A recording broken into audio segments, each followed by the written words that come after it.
Alô pessoal, muito boa tarde, estamos no finalzinho da tarde e já estamos no começo da noite. Uma boa noite a todos vocês também. Aqui estamos para mais uma apresentação do Show Mais e pasmem os senhores e as senhoras, o programa desta noite leva o número espetacular de 2.689. É impressionante. Desde o começo, gente, vocês já imaginaram? Foram 2.689 temas. Agora, atualmente, nós estamos com um convidado por tema, mas já tivemos época de ter 2, 3 convidados por tema, já tivemos épocas de ter 2, 3 temas por programa.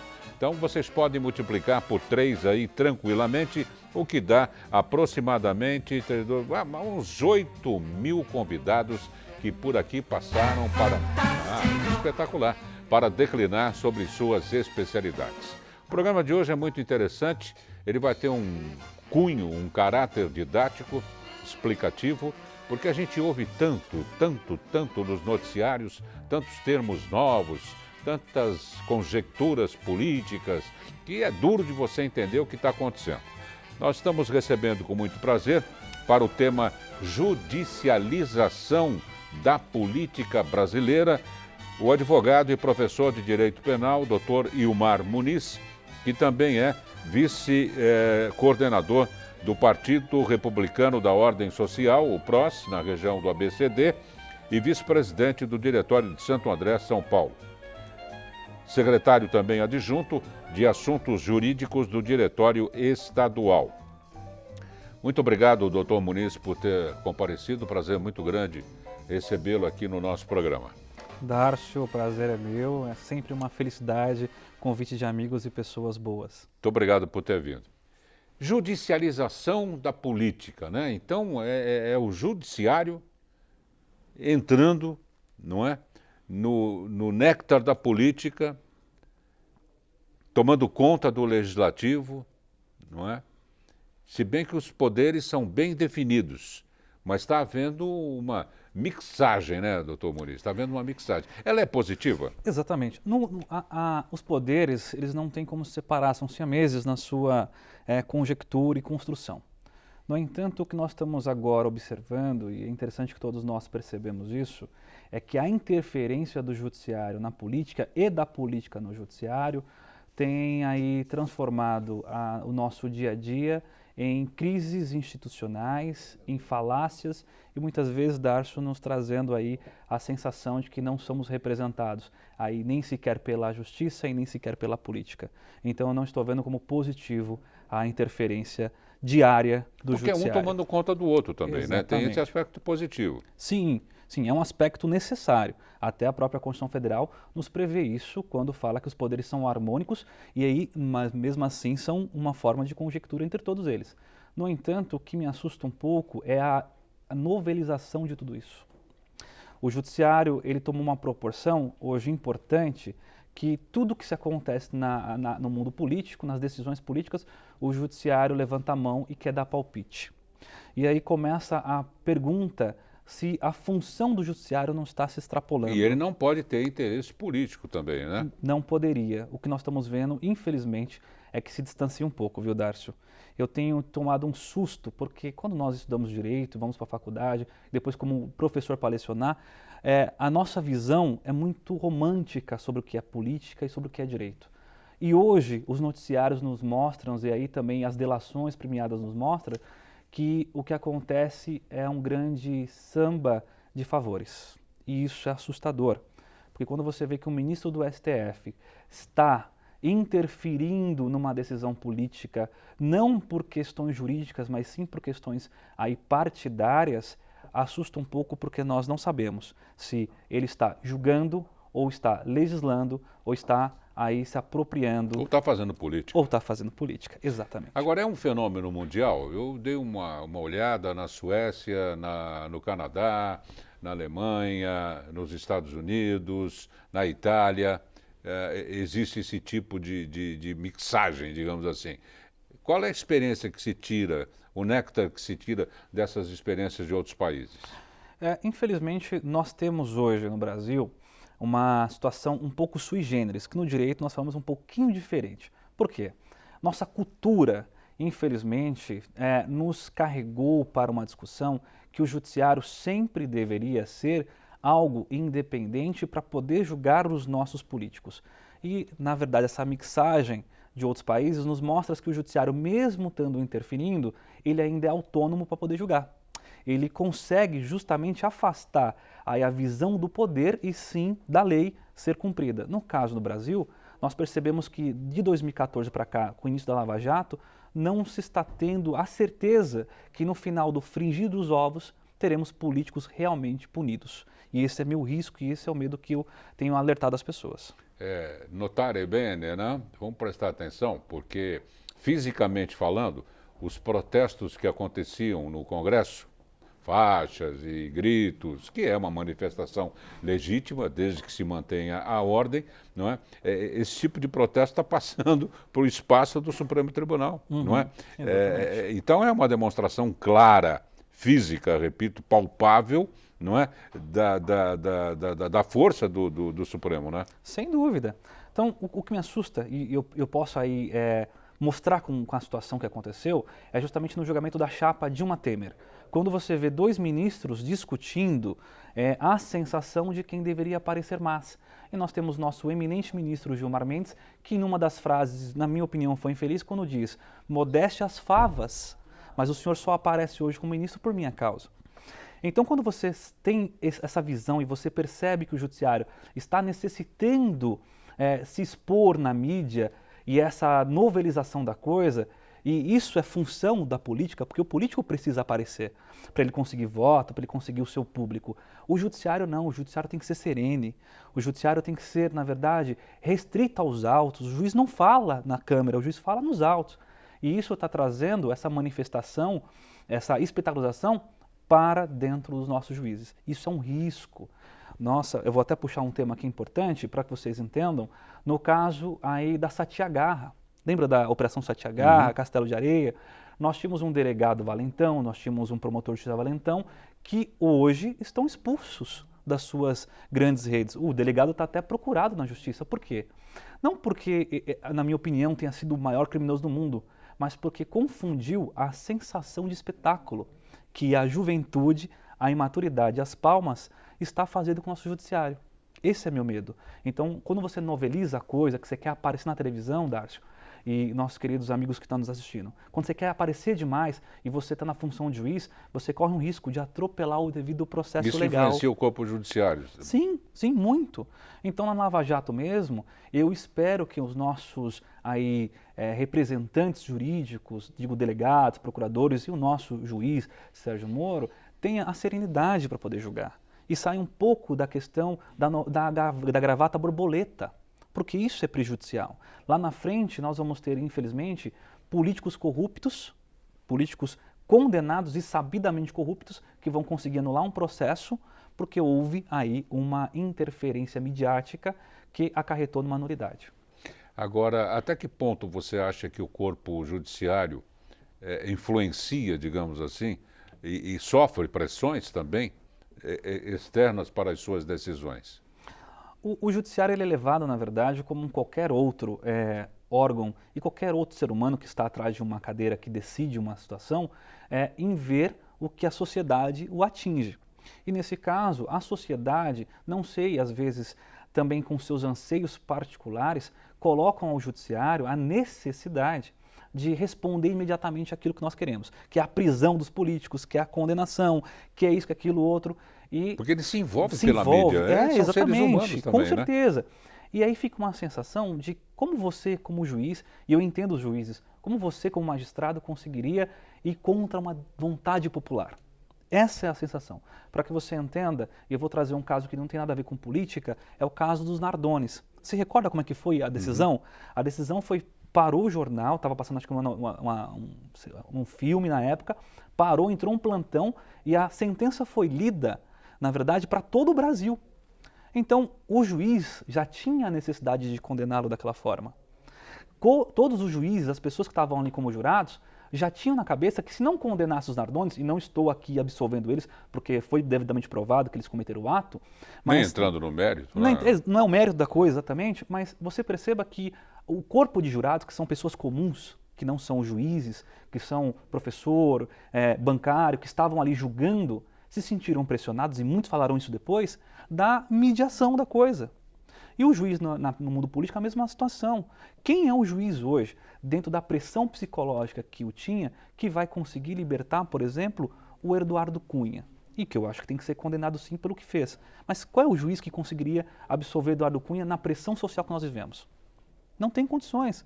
Então o juiz, com certeza, sofre. E é uma pressão aí, popular, né? Pressão não, popular. não é política, é popular. Exatamente, a pressão popular. A pressão política acontece nos bastidores. É aqueles jantares que acontecem sem estar na agenda, que nós estamos vendo aí passar. E que aquele cinegrafista atrás do arbusto É verdade, Darcy. grava e filma, mas toda noite. Será que pelo filme não dá para ver onde ele está? Exatamente. E outra, né? Não tem família esse cinegrafista, que toda noite ele está lá e verificando quem está fora da agenda. Esse tipo de aproximação que é comum, mas para o momento que nós vivemos é assustador. Você tem um presidente da República que começa a receber ministro, receber a futura procuradora na calada da noite, fora da agenda, para conversas que talvez nos traga a sensação de impunidade. E é essa a influência. E hoje o tema não é mais nem judicialização da política, mas sim politização do judiciário. Mas não seriam conjecturas políticas normal? A política é feita desse emaranhado, dessa teia, não é? Do diálogo. Sim, claro. Mas a questão é justamente a fragilidade que hoje está o nosso governo. A fragilidade da sensação de que tudo vai se tornar uma grande pizza depois. Então, eu acredito e vejo que haveria necessidade de se colocar mais claridade nas coisas. Porque quando você começa a interferir nos poderes na calada da noite, Darcio, passa a sensação para a população que está trabalhando, população que está desempregada hoje, que nós somos os únicos que vamos sofrer com tudo isso. Nós somos os únicos que vamos sofrer com o que está acontecendo. Essa é, infelizmente, a sensação que nós temos. Então, os nossos representantes necessitam de verdade.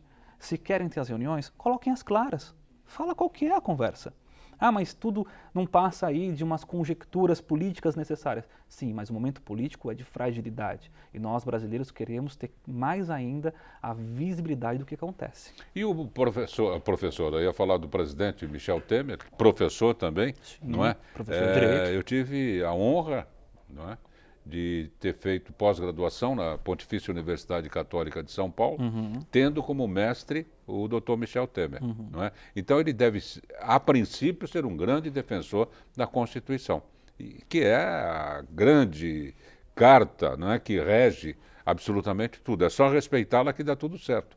Não é? Sem sombra de dúvidas. Concordo Esse é o plenamente. caminho. Esse é o caminho. E nós esperamos aqui e torcemos para que isso aconteça, né? A nossa Constituição Federal, ela representa uma das maiores cartas de proteção social de todos os tempos e em todos os lugares. Nossa Constituição Federal, ela é uma das cartas magnas, uma das leis mais elogiadas no mundo, a nossa Constituição Federal, porque ela é protetiva. No entanto, o que nós percebemos é a abstenção de julgar conforme a Constituição. Isso é um risco. E as várias interpretações que se dá, né? Em tudo na vida é assim, né? Um sim às vezes é um não, um não às vezes é um sim, né? Mas aí já caímos no campo da psicologia, muitas vezes da psiquiatria. Exato. Então vamos fazer um rápido intervalo, doutor Ilmar Muniz, e já voltamos com esse tema. Acho que está dando para entender, nós estamos esmiuçando aqui, Sem dúvida. porque não é difícil. Não é? É o Poder Judiciário adentrando, muitas vezes, né, com pinceladas na política. Exatamente. Né? Bom, vamos para o intervalo, já a gente volta. Eu queria só chamar a atenção de vocês que daqui a pouquinho, às 19 horas em ponto, você confere as seguintes notícias. Estamos falando do presidente, está aí, ó. Temer reconhece setor supermercadista como atividade essencial da economia brasileira. É mesmo porque isso aí não para, não é? Pode acontecer o que acontecer. O supermercado está mais cheio ou menos cheio, é uma compra mensal ou semanal ou quinzenal ou diária, não é? Mas muitas vezes acontece. Aliás, compra mensal é problema do latino-americano, que gosta de encher 2, 3 carrinhos, né?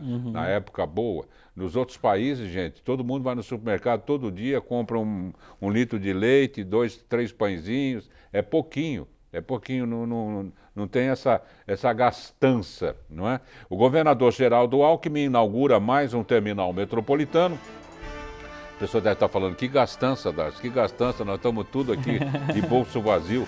Capital e prefeituras do ABC estreitam relações para melhorar segurança dos municípios.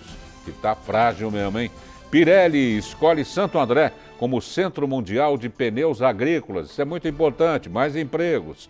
Você confere nesta edição do J+, um aplicativo que permite marcar consultas médicas a qualquer hora do dia por meio de um simples toque pelo celular. Aliás, já está se fazendo até cirurgia, não é? Digital. E ainda uma entrevista exclusiva com o reitor da Universidade de São Caetano, o professor Marcos Bassi. Tudo isso daqui a pouco na tela da TV Mais ABC. Então, mas nem pense, ainda tem o segundo bloco do Show Mais, depois tem o jornal, você vai tirar da TV Mais? Claro que não. Até já.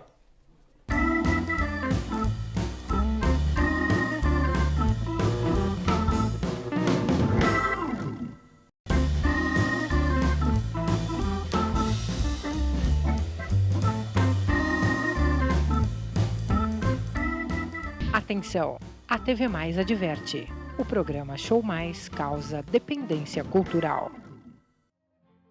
Na nossa região, em Santo André, tem uma loja maravilhosa chamada LL Presentes. É uma coisa espetacular, pega meio quarteirão, todinha de vidro blindado, nós vamos mostrar para vocês. Ó, Eila, olha só a fachada.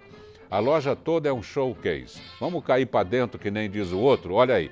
Uma oferta mais legal do que a outra.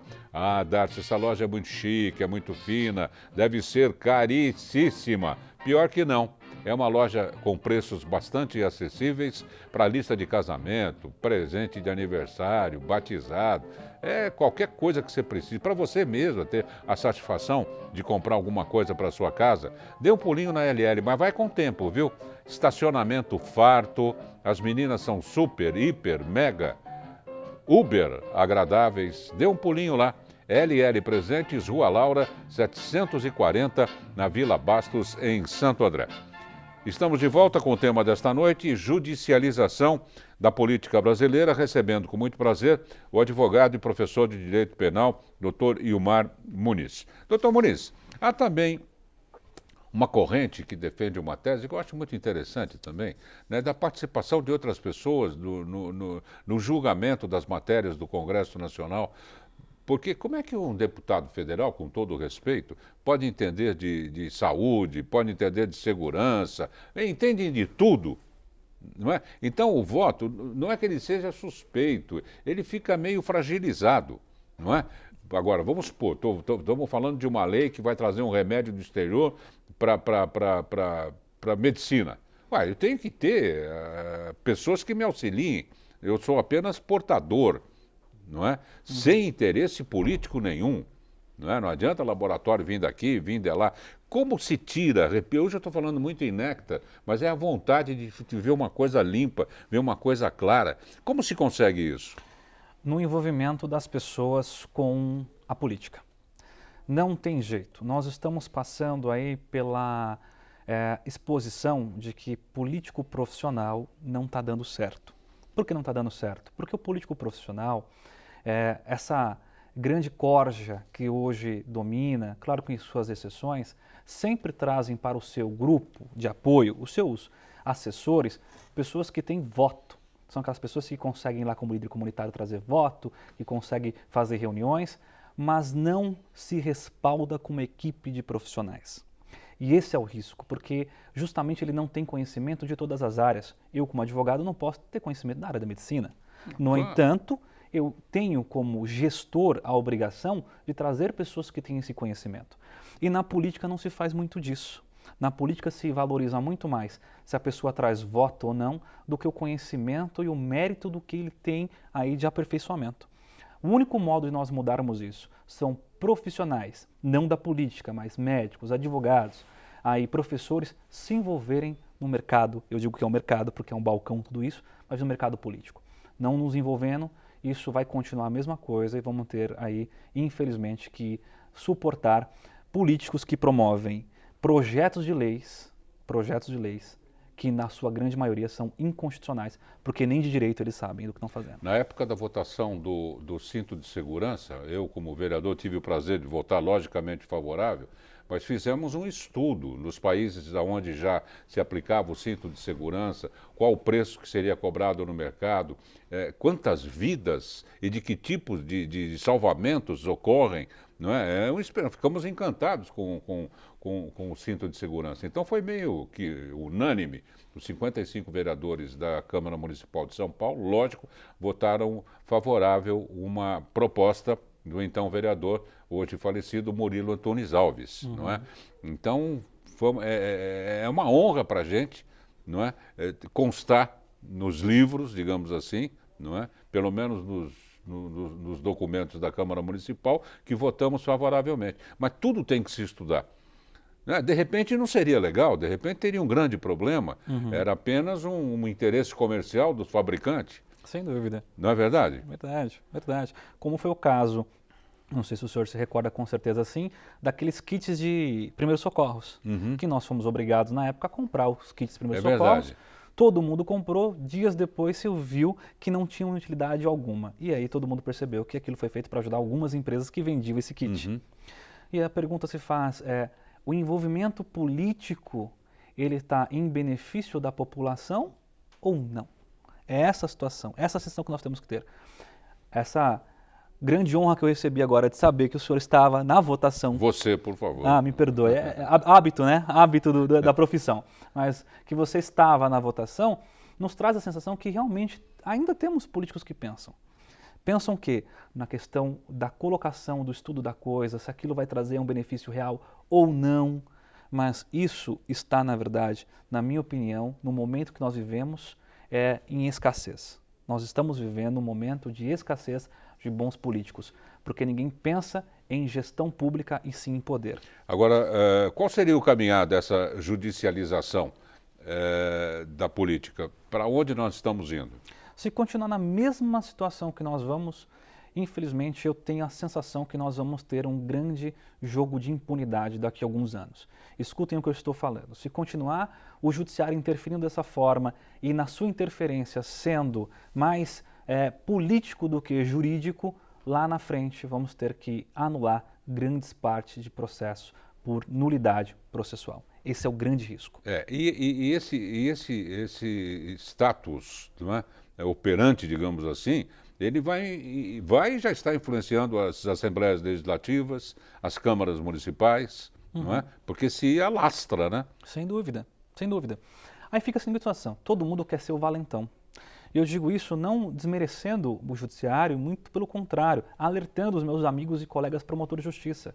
Quando você tem um promotor que se destaca, que tem vídeo que chega a 1 milhão de visualizações... E tem tanta gente bem intencionada. Exato. Aí ele vai no promotor, aí o promotor faz o quê? Começa a pegar um prefeito que está trabalhando e começa a pesquisar e tentar fazer algo para aparecer e não, sim, investigar e fiscalizar. Com a tentativa, às vezes, isso aconteceu no interior de São Paulo, a tentativa de se mostrar como um grande paladino da moralidade, esquecendo da função dele, que é exatamente ser um promotor de justiça e não aí um cabo eleitoral do próximo candidato. Os seus alunos de Direito Penal, é isso? Direito Penal. O que eles acham disso, dessa nova geração? Olha, na academia, a sensação que você tem no primeiro momento é que todo mundo está justamente com aquela frase sangue nos olhos. Entra na faculdade, que realmente tem que punir, que tem que fazer, que acontecer, mas quando você traz para uma realidade processual e fala, olha, punir, mas respeitando o devido processo legal para não cometer riscos de nulidades, aí todo mundo reflete e realmente acha que nós passamos por um momento em que o judiciário precisa ter mais serenidade e não ter a aproximação que está tendo com a política. A aproximação do judiciário tem que ser aí paliativo e não incisivo. Aliás, professor, já passou da hora, não é, da renovação do Código Penal e do Código de Processo Penal, hein? Mas já passou muito, né? Sem dúvida. Uma das coisas mais defasadas que existem. Sem dúvida. O Código Penal brasileiro, infelizmente, eu como professor de direito penal, tenho a sensação que ele rebusta e melhora para o criminoso. Se ele souber abençoar a sua prática, ele continua sem ser punido. E isso é muito perigoso, porque nós falamos que aumentar a pena, realizar a condenação com mais tempo de alguns tipos de crime não vai melhorar. Será que não vai, Dárcio? Eu tenho essa sensação como professor de direito penal, porque hoje eu percebo que o sujeito que faz o furto de um veículo é réu primário, bons antecedentes, não fica nem 15 dias preso. Não fica. Só tem endereço, Exato. ser primário, não é? Então parece que todo mundo tem uma chance de cometer algo bem grave que Exato. será automaticamente perdoado Precisamos ou relevado, rever, né? Precisamos rever isso. O Brasil não aguenta mais a insegurança que vivemos. Não aguenta mais. Eu não sou da tese do bandido bom, bandido morto, mas a situação da lei boa é aquela que pune severamente. E essas audiências que precedem qualquer coisa, já leva para o juiz e já lá... Num primeiro momento, isso é muito interessante. Agiliza. Agiliza, você evita equívocos da polícia, que às vezes comete certos equívocos, não todos, por óbvio, mas o que eu estou tendo a sensação é tipo assim, a cadeia está lotada, o CDP está lotado, então quanto melhor a gente poder ficar não colocando esse pessoal na cadeia, aí para o judiciário é melhor. Mas isso é um equívoco. Nós temos que mostrar, porque o filho, não que nós temos que bater, mas temos que ser, a verdade, muito firmes no que fizemos. Porque se o bandido, você não é firme com ele não é punido, ele percebe que tem vantagem em cometer o ato. Então a lei tem que mudar para ser muito mais severa. Nós estamos muito frouxos na situação. Advogado e professor de Direito Penal, doutor Ilmar Muniz, para o tema Judicialização da Política Brasileira. Doutor Muniz, muitíssimo obrigado e até a próxima. Darcio, eu que agradeço, muito obrigado a todos e fico à sua disposição. Não percam, vem aí o J+ de hoje com as últimas notícias, principalmente de nossa região. Uma boa noite a todos, muitíssimo obrigado pela atenção, pelo carinho. Até logo mais.